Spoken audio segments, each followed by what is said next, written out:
Singleton set के बारे में यहाँ पे क्वेश्चन तो बहुत सारा था, टाइम कम है तो इसलिए एक सैंपल लिए, वो सैंपल लिए जो आपकी क्लास में मतलब क्या हुआ है। तो find which of the following sets are singleton set. Singleton set वो सेट होता है जिसमें मतलब क्या होता है, सिर्फ एक एलिमेंट होता है। तो चलिए टाइम बिना वेस्ट किए ये सॉल्व करते हैं। तो एक्सरसाइज दैट 7x - 3 = 11। तो यहाँ पे 7x - 3 लिखा इक्वल्स टू 11 लिखा। हमको x वाला फाइंड आउट करना है, लेकिन क्वेश्चन में प्रैक्टिस हो रहा है, कितना अच्छा बात है। तो 7x इक्वल्स टू क्या आपका 11, नेगेटिव 3 उस तरफ गया तो हो गया पॉजिटिव 3। अब यहाँ पे आ जाइए, यहाँ पे लिखा मतलब क्या आपका 7x इक्वल्स टू क्या हो गया आपका 14। तो फिर x इक्वल्स टू क्या हो जाएगा आपका 14, सॉरी 14/7। तो फिर वो क्या हो जाता है आपका 7 1 टाइम्स 7 2 टाइम्स। तो आप हमको ये बात बताइए अब कि यहाँ पे कितना आंसर आया, एक ही आंसर आया। तो सेट में क्या आएगा आपका 2 आएगा और कुछ नहीं आएगा। तो लिख सकते हैं therefore this is a singleton set. याद रखिए जिस सेट में एक ही मेंबर होता है वो मेंबर उस सेट को कहा जाता है सिंगलटन सेट। तो इस सेट को सॉल्व करने के बाद इस सेट का मतलब क्या आपका एक ही मेंबर मिला, तो इस सेट को कहा जाएगा सिंगलटन सेट। इस सेट को सॉल्व करने के बाद इस सेट के एक ही मेंबर मिला तो इस सेट को कहा जाएगा सिंगलटन सेट। इस सेट को सॉल्व करने के बाद इस सेट का मतलब क्या आपका एक ही मेंबर मिला तो इस सेट को कहा जाएगा सिंगलटन सेट। इस सेट को सॉल्व करने के बाद इस सेट के एक ही मेंबर मिला तो इस सेट को कहा जाएगा सिंगलटन सेट। चलिए यहाँ पे आप बात समझते हैं। अब सवाल पूछा है कि क्या दिया गया सेट एम्प्टी सेट है।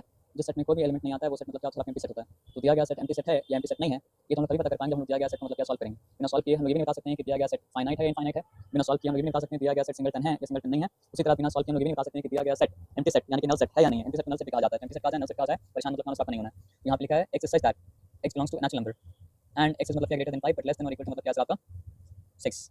तो अगर ये है तो क्वेश्चन ऐसा नहीं, लेकिन x ग्रेटर देन 5 होता और लेस देन मतलब 6 होता, तो कोई ऐसा नेचुरल नंबर नहीं है जो ग्रेटर देन 5 हो और उसके साथ मतलब क्या आपका लेस देन 6 भी हो, क्योंकि 1 2 3 4 5 के बाद नेचुरल नंबर 6 ही आता है। लेकिन ऐसा था तो नहीं, था क्या? x is greater than 5 but less than और इक्वल टू मतलब क्या आपका 6, तो इसमें 6 इंक्लूड हो जा रहा है, इसलिए ये मतलब क्या आपका क्या बोलते हैं उसको, इसलिए एम्प्टी सेट नहीं है। इसलिए a का वैल्यू क्या किसके बराबर होगा, सिर्फ 6 के बराबर होगा। लेकिन याद रखिए अगर यहाँ पे इक्वल टू साइन नहीं होता तो ये नल सेट हो जाता, ये एम्प्टी सेट मतलब क्या होता आपका हो जाता। यहाँ तक ठीक है, यहाँ तक कोई दिक्कत की बात मतलब क्या आपका नहीं है, एकदम क्लियर। अब आ जाइए, अब दूसरा क्वेश्चन करते हैं, ठीक है। Copy and paste, paste and copy. अब यहाँ पे हमको क्या बताया कि मतलब जो है, मतलब हमको क्या बताया सर आपका, सॉरी प्राइम नंबर नहीं, प्राइम नंबर नहीं, क्या पढ़ रहे हैं हम, इवन नंबर बिटवीन मतलब क्या सर आपका 6 एंड 10। तो 6 और 10 के बीच का इवन नंबर क्या होता है, 8 होता है। तो ये भी मतलब क्या सर आपका एम्प्टी सेट नहीं है, ये भी सिंगलटन मतलब क्या आपका सेट हो गया, सेट हो गया इसमें मतलब क्या आपका एक ही नंबर है।